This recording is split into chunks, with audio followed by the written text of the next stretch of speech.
one, I cannot be the two. Why you on a perimeter, can't even shoot? Oh, you got a whack at jump. We gon' make it rain on thunder. I ain't tryna sit on the phone, tryna. Week 4 is slowly becoming in the books. I'm recording this at halftime between the Packers and Cowboys game, but I really just couldn't hold my excitement any longer about what happened early this morning, at least 10 o'clock for me. Giants Chargers. So that's the first game we're going to start with, of course. If you guys saw the video I put out about Jaxson Dart starting, you had all my pre-game thoughts, everything that I thought was going to lay out. And I'm not saying this was better than I expected, because if you look at the stats, it wasn't anything crazy. You see some right here: 111 yards, 13 for 20, and 1 touchdown. He did have 1 rushing, if that helps the stats at all. But I just want to talk about this New York Giants team in general. First and foremost, ban MetLife turf. Let's start there. Obviously, when I'm talking about my Giants, once I saw Malik go down and then bring out the cart, and he went down, we went to commercial, and on commercial break, I opened up Twitter, and everybody was telling me that the cart was coming out. So I was already having flashbacks to when OBJ got injured.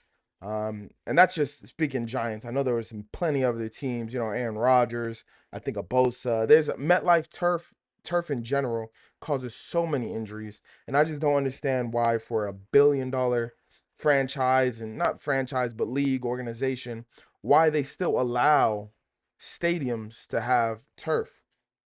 There's no way that we're hosting, as a country, we're hosting the World Cup next year. And on all these stadiums, all these separate fields across the world, there's going to be grass. You know why? Because when you have important players, important games, important teams, and us, for fans, it's emotionally important to us. Like, we care about these players because they play for our team. They cause us happy emotions, all that good stuff, excitement. But when we're talking about for the Giants and Jets organizations and every other organization, because Joe Alt got injured during this game too, so it's not even the Chargers turf, it's Chargers going to MetLife and getting injured on their turf. Why do these presidents, GMs, owners allow MetLife and other stadiums to have turf? I just don't understand it. There's constant, every time there's somebody injured on turf, non-contact injury, everybody's like, oh, the turf got him. You know what I'm saying? So everyone knows. It's not like it's new information. It's not like, oh, it's like a conspiracy theory. Everybody knows turf is not good to play on. This sport was meant to be played on grass. Please, MetLife, John Mayer, whoever else, I'm begging you, please put in grass for these players, because now we just lost our franchise wide receiver um, to an ACL. And the sad part is we never know if he'll be the same. The explosiveness, the you just never know what player he's going to be returning as. It just came to mind right now because, again, halftime between Green Bay and Dallas. Javonte Williams is the Dallas running back right now. 4 or 5 years ago, he tore his ACL playing for the Broncos. He just now, this is what the commentators saying, he just now started feeling like himself. He doesn't think about his knee injury anymore, and that's crazy to think about. It's been 4 or 5 years. And obviously, my favorite player, Odell Beckham Jr., he suffered multiple injuries. But where he started off his career, Saquon Barkley, where he started off his career. These players have all been important to the New York Giants franchise. And who knows what will be without, where we would be if these players were, never injured. But let's just think about their careers, how their careers can be altered to succumb to more injuries in the future because they played on this turf once, or got injured by this turf before. So it's depressing to see. Um, but I wanted to start with that. They need to ban MetLife turf specifically, but all turf should be penalized, illegalized, however you want to say. Um, it's not cool. It shouldn't happen. These players are too important to the franchises, to the fans, to their families, that their whole careers can be changed just because someone doesn't want to put in grass. It's terrible. But back to the actual football game. Obviously, I'm gonna start with the Giants side of this. Jaxson Dart, first career start, and I didn't see it till afterwards. But Rex Ryan was on ESPN, and he was yelling at Alex Smith, I believe it was. He was just stating how Jaxson Dart needed to be in this game because Russell Wilson and maybe Jameis Winston, but specifically Russell Wilson, didn't give this team a chance. emotionally. Maybe his play on the field wasn't as bad as some other quarterbacks have been playing, but emotionally, this team didn't feel like they could win with him at quarterback. Russell Wilson, all the games he played for us, he put up more than 111 yards through the air. You know what I'm saying? Probably had better stats than Jackson Dart. But I think emotionally, obviously injecting a new quarterback always gives you, like a fire. But specifically, when you see Jackson Dart, a young man that's ready to compete, like Rex Ryan said, he competes. He goes in there and battles. You saw it on the field today. Sometimes he should have slid. I agree, but we love it. There was a quarterback.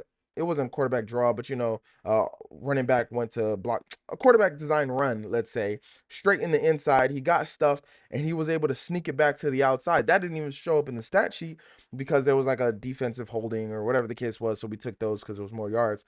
But plays like that, seeing him fight on the field, that gives everyone else life. The defense today, because we put up 21 points, but we had 2 picks. One from Sexy Dexy sighting. Thought I was going to start. Thought I was going to stop having. I thought I was going to have to stop calling you that, but look at you making big plays, and then Brian Burns, huge sack. Kayvon, it was beautiful to see. A man can get emotional just watching this football game. So this defense, Abdul Carter made some plays. It was just amazing to see. This defense really stepped up, and it's not because the players got better. Maybe it is because we let Abdul Carter actually rush the passer instead of playing like off-ball linebacker or something. But the players are good. We have good players, especially defensively. Deontay Banks, room for improvement. Room for improvement. Let's just say that. Drew Phillips, we like what we see. Adebo, we like what we see. So there's players on our defense that are good. But the thing is, our corners don't even need to be that good because if we're getting pressure every single time, Herbert dropped back. Like I said, he threw the ball 41 times. 1 touchdown, 2 interceptions, 203 yards for Justin Herbert, leading the MVP candidacy, Justin Herbert. And he got put down by the New York Giants. Again, it wasn't like he was playing Patrick Mahomes in a great offense. And no, it was our defense that really stepped up and handled business. And it was because Jackson Dart came in here and gave us new life. It was just amazing to see. Absolutely amazing to see. Brian Daboll, I I always believed in you. I do think you're a good play caller. I think you're a good head coach. Because there's Mike McDaniels that I think is just a good play caller, but Brian Daboll I think is a good head coach. What he did with Josh Allen still sticks in my mind and my heart. And I think if he has the quarterback, he thinks he can not build into Josh Allen. I'm not saying that, but take from one level to the next, like how he did Josh Allen. He could do great things with Jackson Dart. The issue is, like we mentioned before, who is he throwing the ball to? I'm not sure if we're actually in the market to trade for a wide receiver or if it's just, okay, this is developmental year. We can get him a receiver next year because, again, it's sad to say, but who knows when Malik's coming back? Usually ACLs is a year to come back to play, but it's a couple years until you feel like yourself, like I mentioned. So we might get Malik Neighbors, in the number 1 jersey next year, but who knows if that's really Malik Neighbors. And that's sad to say, but that's just the life we're living in now. Cam Scatterbull, he's great at what he's there to do.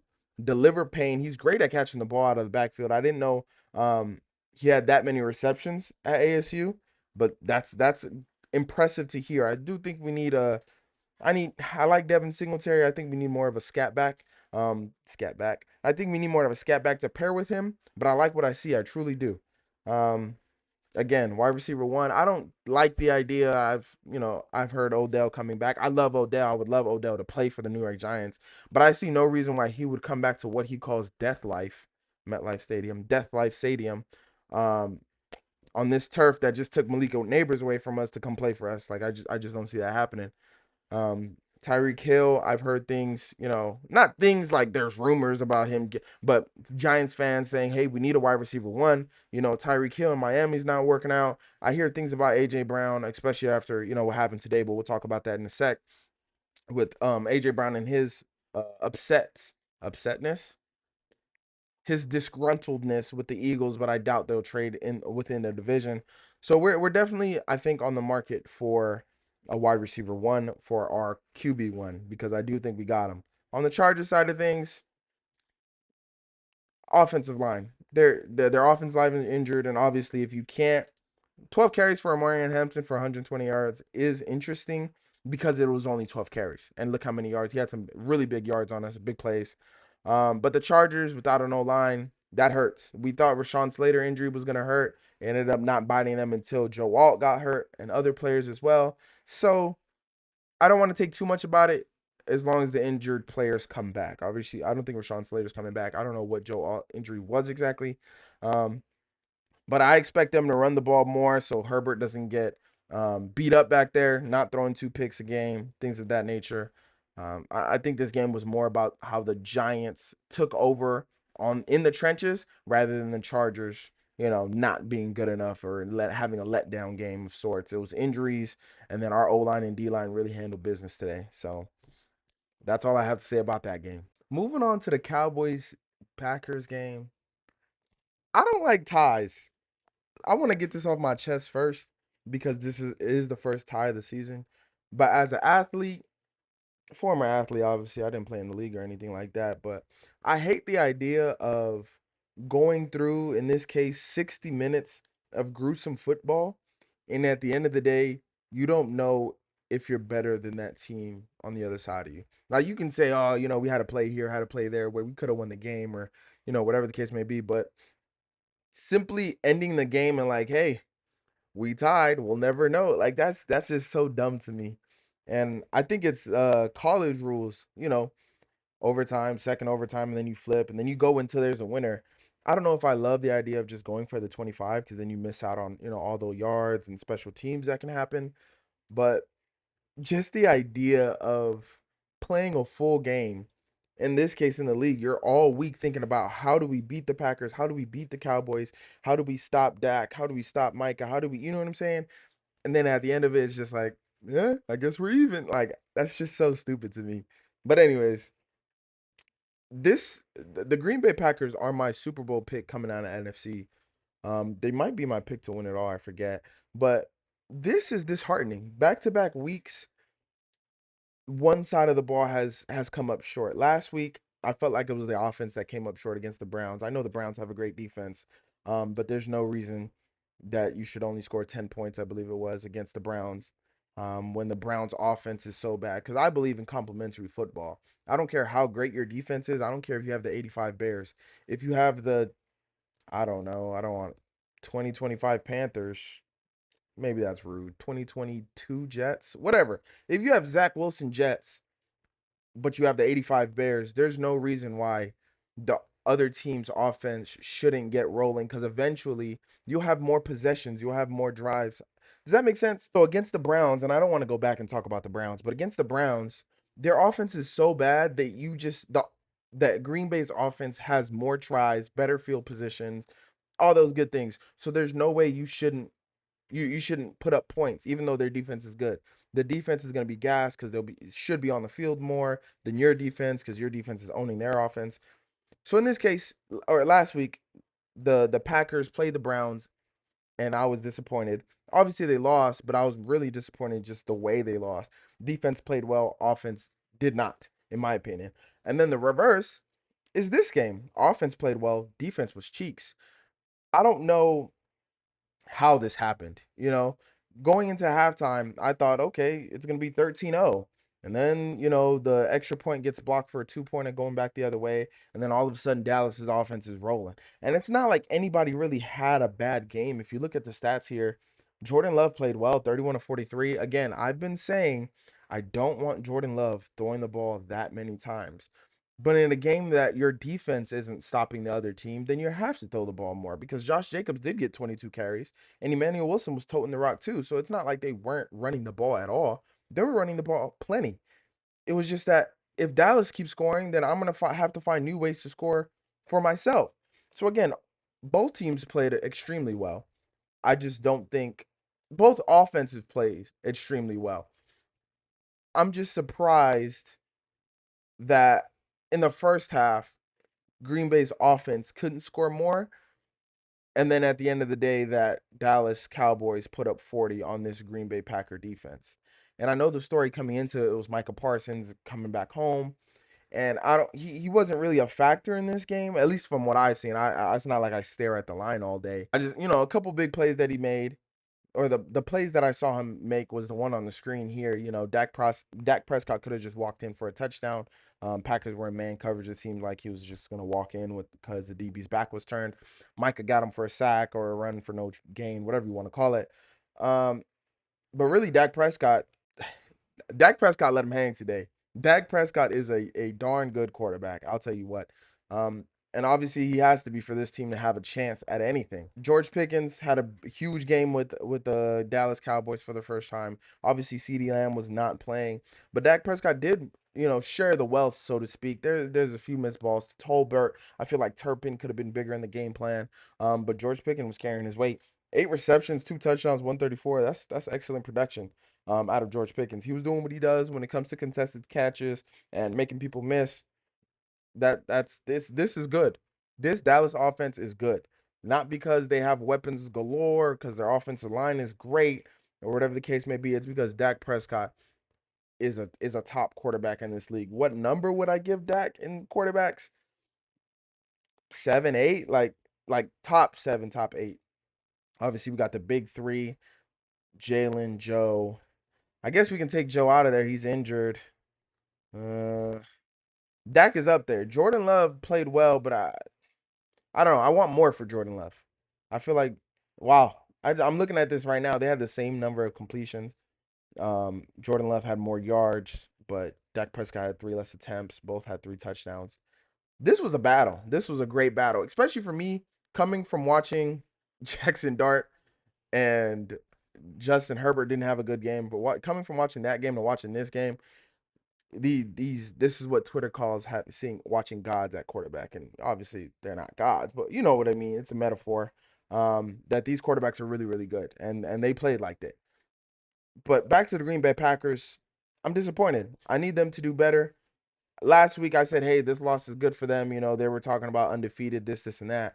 But there's no way they were overlooking the Dallas Cowboys, especially with the Micah Parsons relationship there. There was no way they were looking past these Dallas Cowboys. So to come out here and the defense to just put up a dud.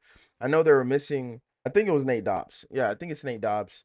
And obviously they felt that with George Pickens going over for 130. But I believe this defense is too good to allow the Dallas Cowboys to score 40 points, especially compared to what they did with the Lions. And obviously the Browns are not a good offense, so we can't really talk about them. But I really look at that Lions game as wow. That's impressive. So to turn around and let Cowboys drop 40 on you, I don't love it. I don't love it at all. I'm gonna keep it a buck with you. This game was on super early in the morning for me. I didn't watch it. I watched the highlights. I did my research that way. But Carson Wentz, this looks like a bad game, but I don't remember him playing that bad. And Aaron Rodgers, 18 for 22 for a touchdown, 200 yards, while Kenneth Gainwell is doing his thing.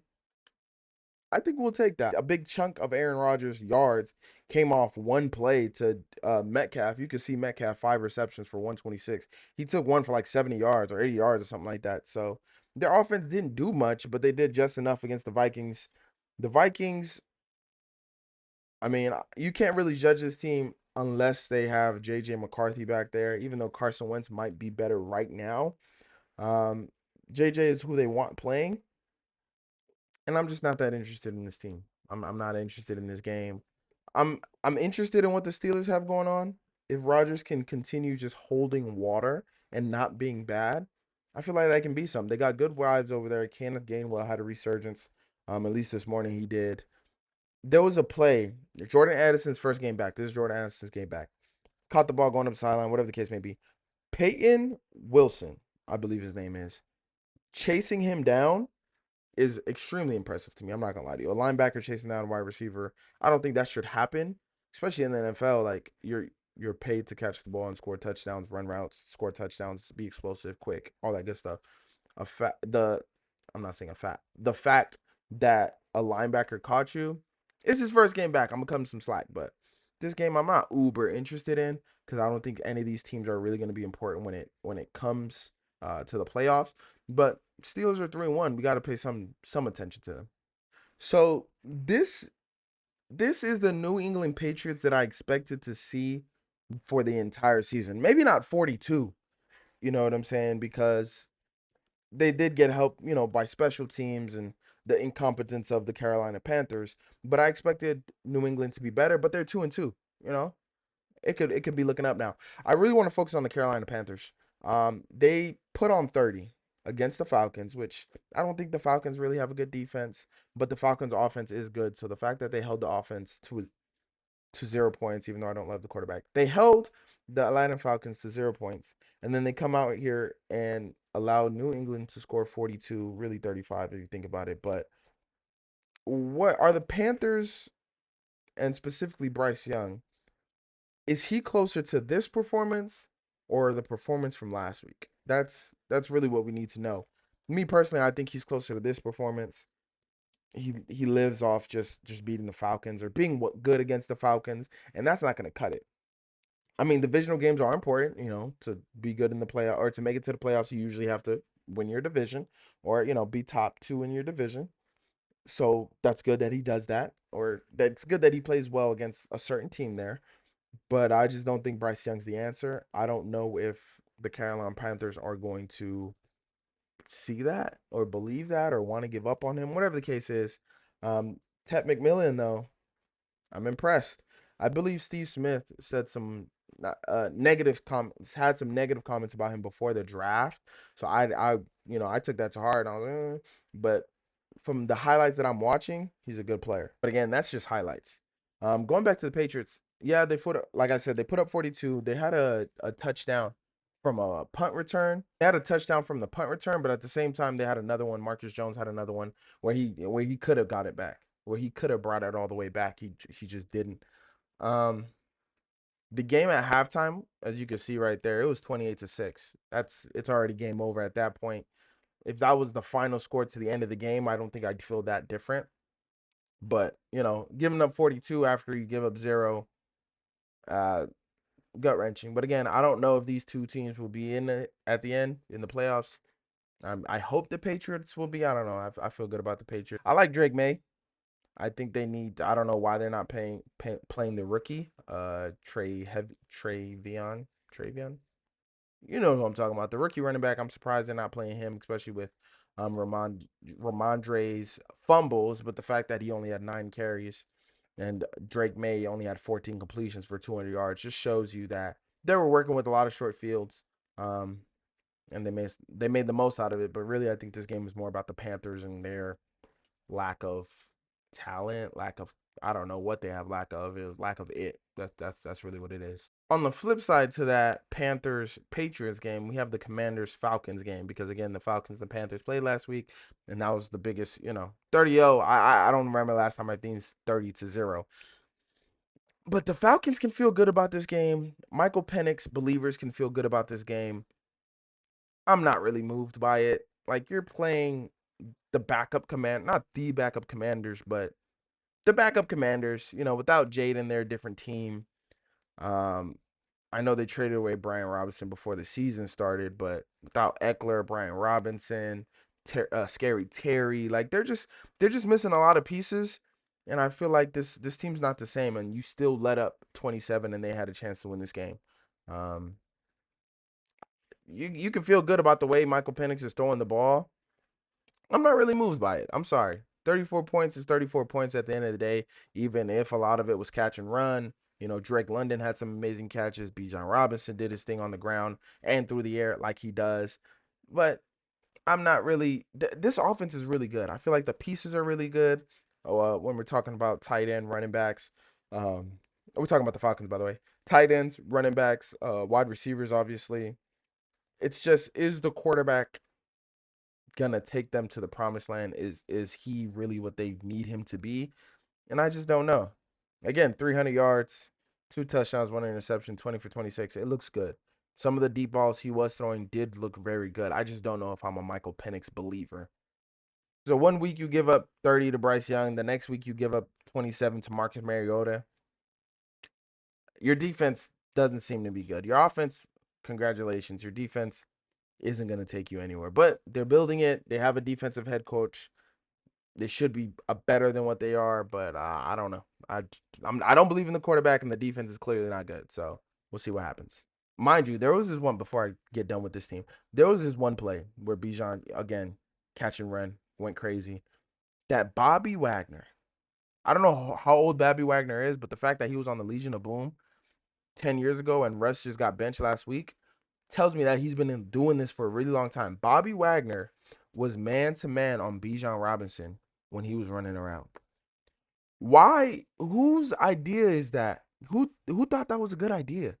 Bijan Robinson, the best back in the league at this point. Obviously, Christian McCaffrey, returning from injury. Derrick Henry hasn't been hot. We'll talk about the Ravens and Chiefs in a second. But what are we doing? Bijan Robinson should not be guarded by Bobby Wagner. Maybe two Bobby Wagners. Maybe even prime Bobby Wagner. But not today, 2025, the year of our Lord, Bobby Wagner. That just makes no sense to do. But anyways, on to the next. I'm going to be honest with y'all. I'm going to be very honest. I try my best to be honest with y'all. This game was 14-0.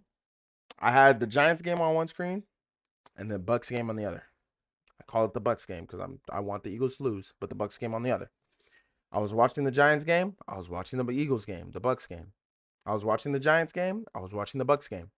Once the score turned 14-0, Eagles, Bucs, I single screen the Giants game. I'm not going to lie to you. Hey, at the end of the day, I am a Giants fan. I'm going to put them first in my heart.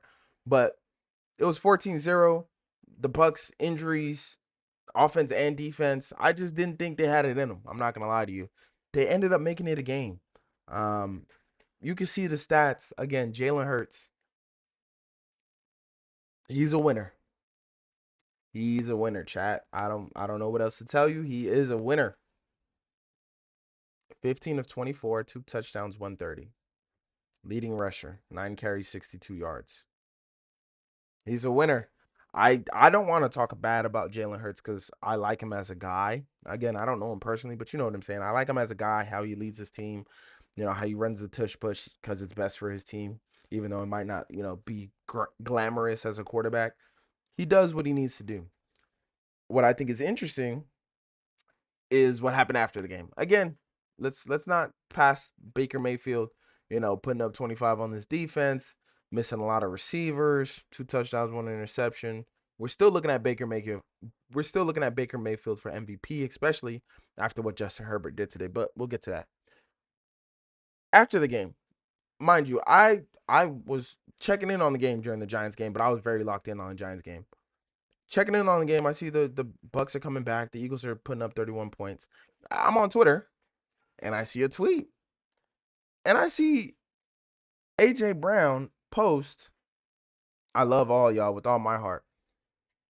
That sounds like a goodbye to me. What is that supposed to mean? That sounds like, I love y'all, peace out.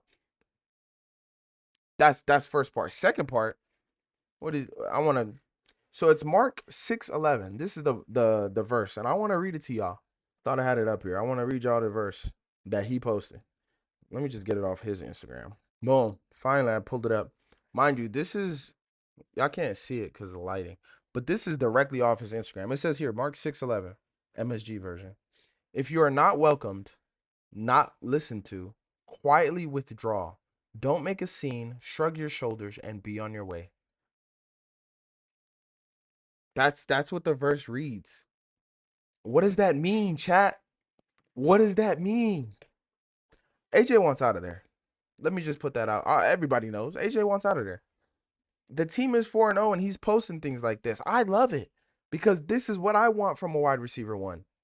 We talked about the Giants' problems. We talked about the Giants, Malik Neighbors, whatever. Is it a good idea to put a emotional wide receiver with a rookie quarterback? I mean, I don't know. I know he doesn't want to be there. Is Philly going to trade him to the Giants? Probably not. But he clearly doesn't want to be here anymore. He got his Super Bowl ring. He had his fun. I bet Philly's a great city. They're a good team. He has another great wide receiver opposite him. He doesn't want to be there anymore. And Philly should let him go. They don't need him. Jalen Hurts is winning ugly. Tight end getting involved. You still have Devontae Smith. He can get elevated to wide receiver one. I'm sure you can make some moves around the edges and get another wide receiver in there that would want to, win Super Bowls, win a lot of games, and only have 5 targets a game. I'm sure you could find that. AJ's not one of them. Let the man live, especially while Puka Nacua, we're going to get to him in a sec, especially when Puka Nacua is doing what he's doing. It's like Matthew Stafford drops back. There's 3 people running a route, and all he sees is Puka Nacua, and I love it. I know his fantasy owners do. I know the prop bets do. You know what I'm saying? Like, I know Puka Nacua loves it. Like, when you have a wide receiver one, you have to feed your wide receiver one. You know why? Because he's a wide receiver at the end of the day. They're going to be emotional. You know why? Because their career, their legacy, their paychecks are based on how much yards they have, not how much the team is winning. I don't want to get too far ahead of myself, but I'm excited at the idea that AJ Brown goes to a team that just feeds him the ball. He doesn't care about winning anymore. I don't think so. I think he just wants the ball. And I know there's a couple. I can't. The Giants are the team that are, at the forefront of my mind just because of what we just saw. And I doubt they'll trade him to somewhere like, I don't know, somewhere close to a Super Bowl in the NFC, like the Packers. The Packers need a wide receiver one, even though Romeo Dobbs just had a great day today. When he gets back, it's golden, it's Dubs, it's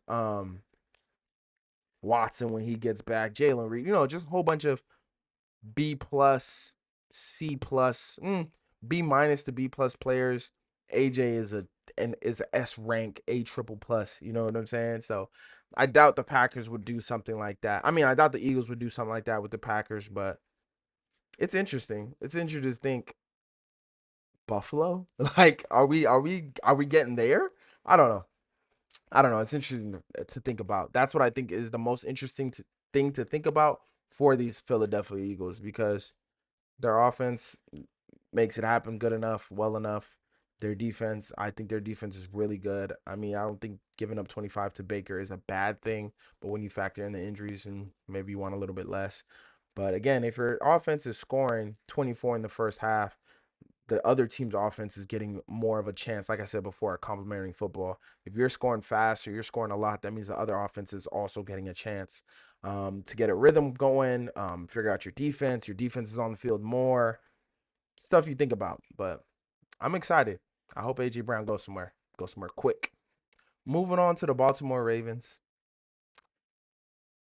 I don't want to I don't want to say that I'm happy that I dropped this team as a Super Bowl contender when I did, because my heart is still with Lamar Jackson, and my heart is still with the Baltimore Ravens. Like, their their their logo is tough, their venue is tough, their stadium is tough, their legacy is tough. You know what I'm saying? OBJ played there for a little bit, but like, there's good. Kyle Hamilton, I think, is amazing. Um, they got a lot of good things going on for them that make me want to root for them. But when they lost to the Bills, I knew that wasn't it, and I said it.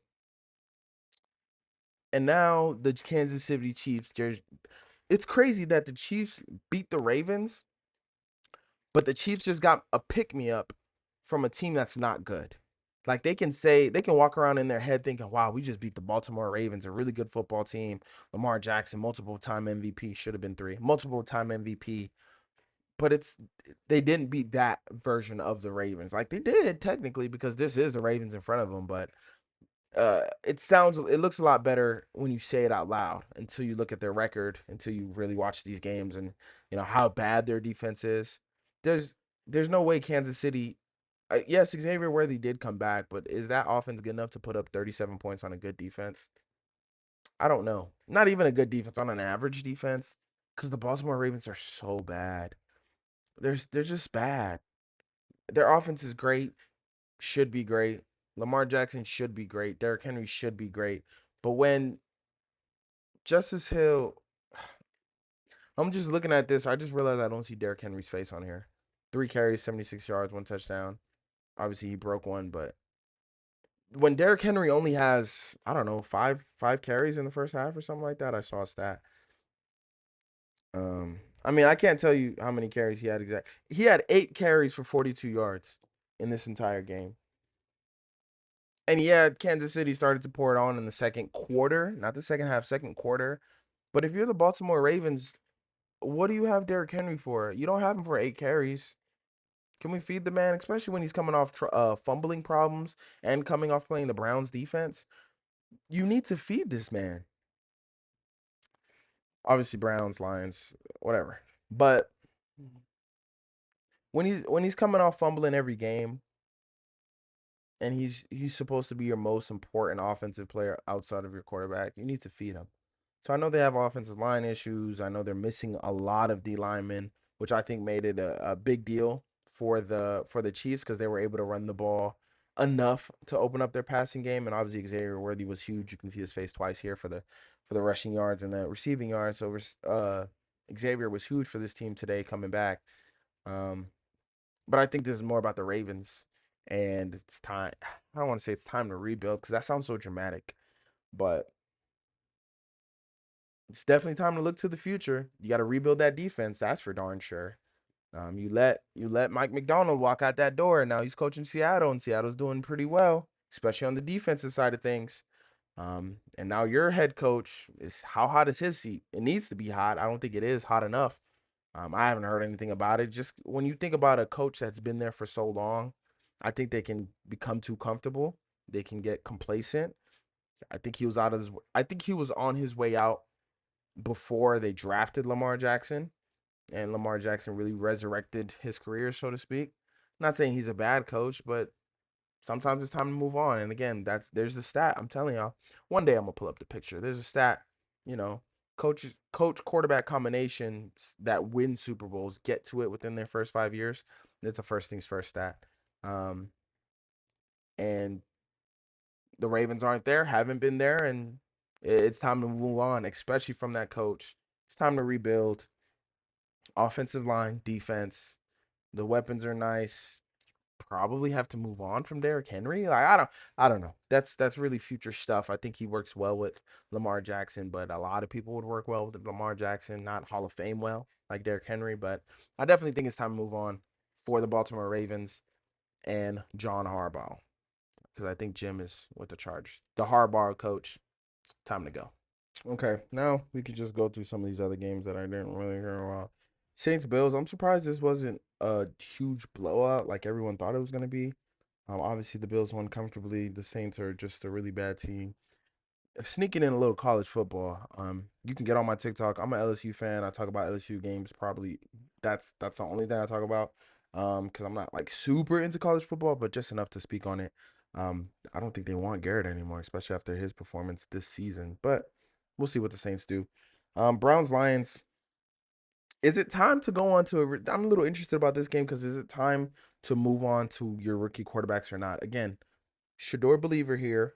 You don't have to go to Shador. Obviously, he's not your second string. He's not your second string. Dylan Gabriel is. But after some of Joe Flacco's play, I saw this terrible interception, which I think was miscommunication. Excuse me. I think it was miscommunication on that interception, but still, you're already, I mean, you're 1-3. But that was because of your defense, not your offense. Your offense literally did nothing. Dylan Gabriel or Shador could have, executed that drive to get that. It wasn't even much of a drive, but can execute that touchdown to get those points. So when is it time? And again, I don't know if you play Joe Flacco because you think, okay, we might get a spark and make it to the playoffs, then anything can happen, or is it you're Dylan Gabriel's not ready, Shador's not ready, so we're gonna play Joe even though Joe's not good. It makes no sense to me because especially now with the Giants going to their rookie quarterback, why shouldn't the Browns go to their rookie quarterback? And anybody else who's has I can't think at the top of my head if anybody's waiting for a rookie to be their next guy. But again, I'm in favor of throwing the guys in. I just don't think there's yes, you can learn how to be a professional sitting on the bench, but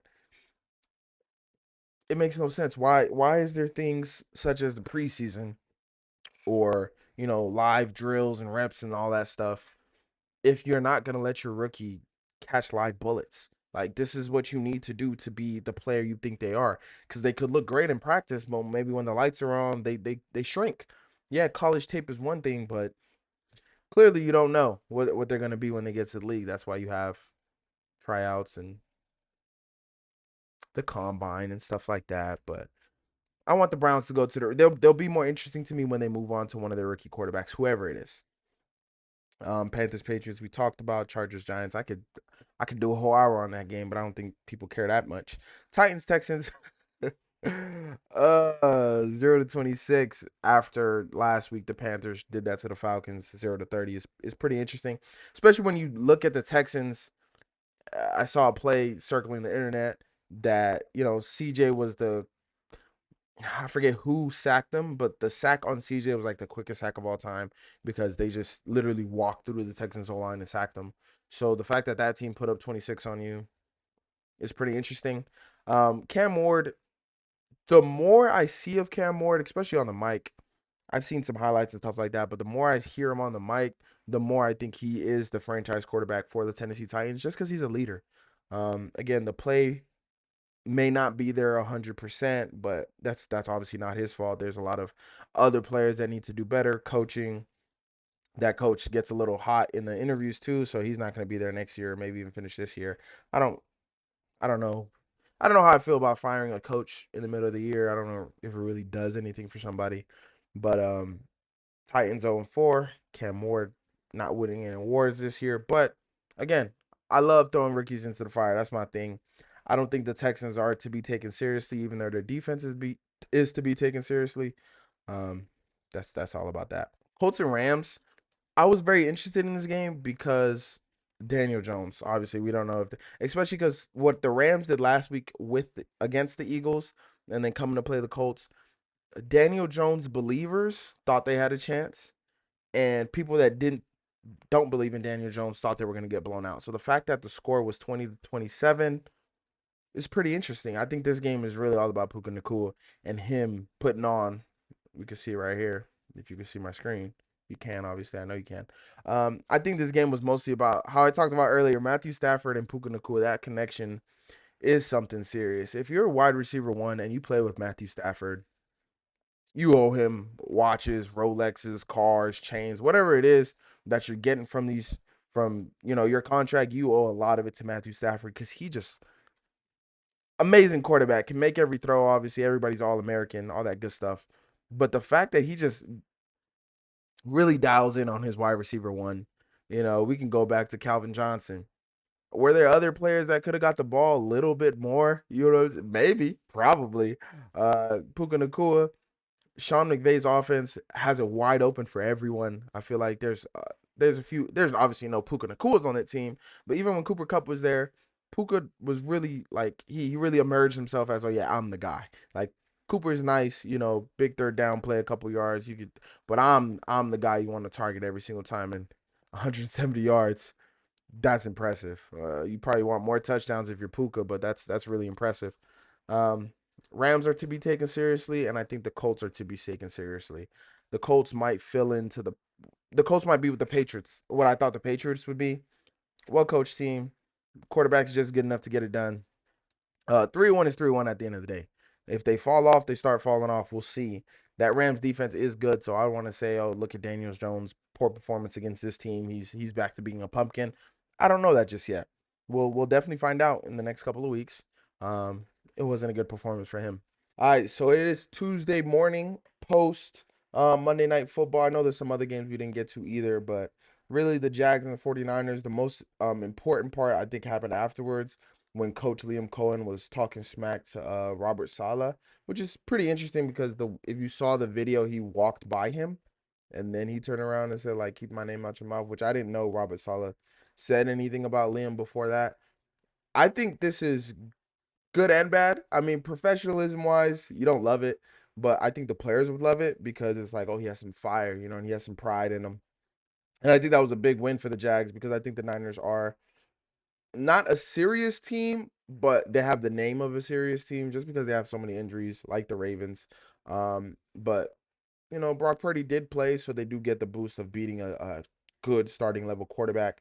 So I think that's big for the Jags if they can keep that up, especially defensively. Bears and Raiders, we didn't talk about. Obviously, it was Ashton Gentry's breakout game as well as Max Crosby. This is what happens when you have good players on your team.